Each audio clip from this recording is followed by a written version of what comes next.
तो चलिए बच्चों, थर्मल कंडक्टिविटी के ऊपर एक प्रॉब्लम सॉल्व करते हैं। क्वेश्चन कुछ इस तरह से है। तो बच्चों, यहाँ पे हमें दिया हुआ है एक आयरन बार है, उसके स्पेसिफिकेशंस गिवन है, और एक ब्रास बार है, उसके भी स्पेसिफिकेशंस गिवन है। दोनों को हमने सोल्डर करके एंड टू एंड जोड़ दिया है, और जो इनके फ्री हैंड है आयरन बार के एंड ब्रास बार के, they are maintained at a constant temperature of 373 kelvin and 273 kelvin respectively.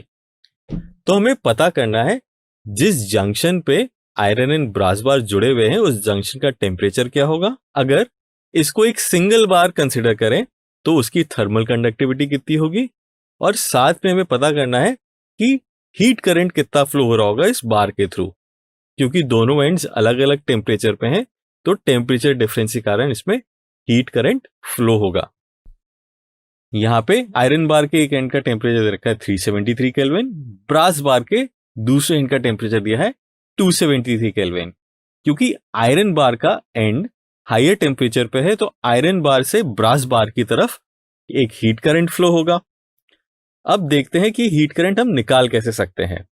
दोनों बार्स के लिए डेटा हमें दिया हुआ है एल, के and area of cross section. अब स्टेडी स्टेट में जब हीट करंट फ्लो होगा तो हम इक्वेशन लिखेंगे for iron bar and for brass bar.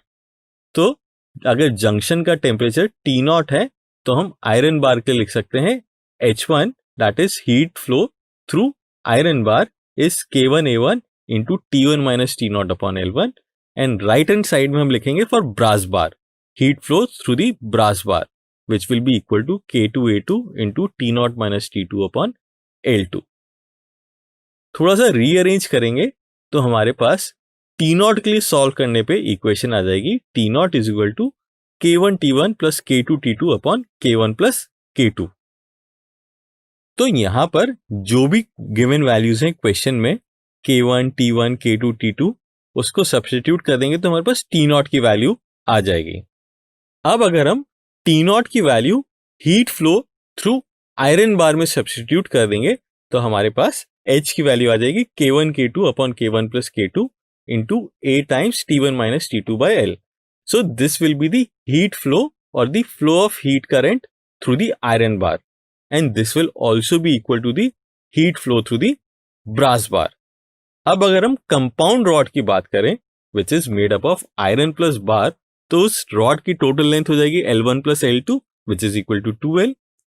So now if we write the equation for heat flow through this compound rod, तो हम लिखेंगे उसे H dash is equal to K dash into A area of cross section same ही रहेगा into T1 minus T2 upon 2L। अब compound rod के थ्रू जो हीट फ्लो है वो heat flow is same as the heat flow through the iron बार, तो उसको हम इक्वेट कर सकते हैं to the heat flow through the iron bar, जो कि अभी हमने ऊपर निकाला है। इसको सॉल्व करेंगे तो K dash that is thermal conductivity of the compound bar आ जाएगी K dash is equal to 2 times K1 K2 upon K1 plus K2।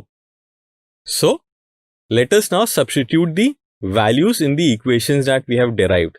सो सबसे पहले T0 का आंसर निकालते हैं। वैल्यू सब्स्टिट्यूट करेंगे तो T0 की वैल्यू आ जाएगी 315 केल्विन। नेक्स्ट अगर इक्विवेलेंट थर्मल कंडक्टिविटी की बात करें तो K डैश की वैल्यू आ जाएगी हमारे पास 91.6 watt meter inverse kelvin inverse. Third part में हमें हीट फ्लो निकालना है, तो हीट फ्लो के लिए वैल्यू सब्स्टिट्यूट करेंगे तो हीट फ्लो आ जाता है हमारे पास 916 वॉट।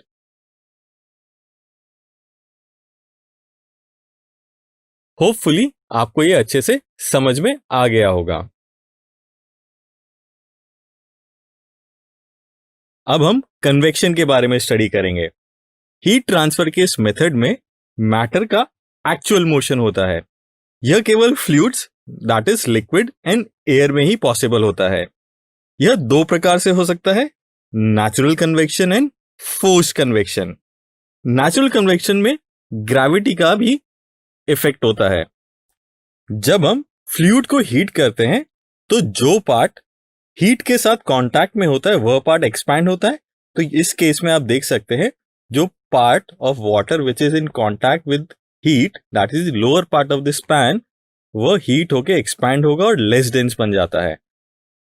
इसीलिए लेस डेंस है, इसीलिए वह बॉयंसी के कारण ऊपर उठ जाता है एंड ऊपर वाला कोल्डर पार्ट जो कि ज्यादा डेंस होता है वो नीचे मूव हो जाता है। इस प्रकार यह साइकिल चलती रहती है एंड पूरा लिक्विड हीट हो जाता है। इसी तरह जब हम फायर के नजदीक में हाथ रखते हैं तो जो हमें जो गर्मी महसूस होती है वह नेचुरल कन्वेक्शन के कारण होता है। पिछले टॉपिक में हमने पढ़ा था कि लैंड एंड वाटर की स्पेसिफिक हीट कैपेसिटी में डिफरेंस के कारण सनसेट के बाद सी ब्रीज की डायरेक्शन रिवर्स हो जाती है। इस फिनोमेना में हीट ट्रांसफर कन्वेक्शन मेथड से ही होता है। अब फोर्स कन्वेक्शन के बारे में पढ़ते हैं। फोर्स कन्वेक्शन में मटेरियल को किसी पंप या अदर मेथड से फोर्स लगाकर मूव किया जाता है, जैसे कि विंटर में काम आने वाले ब्लोअर हीटर। हमारी ह्यूमन बॉडी में भी जो सर्कुलेटरी सिस्टम है वो भी कन्वेक्शन के थ्रू वर्क करता है। हमारे बॉडी में जब रेस्पिरेशन होता है या मेटाबॉलिज्म रिएक्शन होती है उसके कारण हीट प्रोड्यूस होती है। जो ये हीट प्रोड्यूस होती है वो पूरे बॉडी में ब्लड के थ्रू फैलाई जाती है, जिससे हमारी बॉडी का टेम्परेचर मेंटेन होता है। और ये ब्लड कैसे फ्लो होता है? Because of pumping of heart. So it is an example of forced convection system. Automobile engine में भी जो कूलिंग सिस्टम होता है वह भी फोर्स कन्वेक्शन सिस्टम का एक एग्जाम्पल होता है।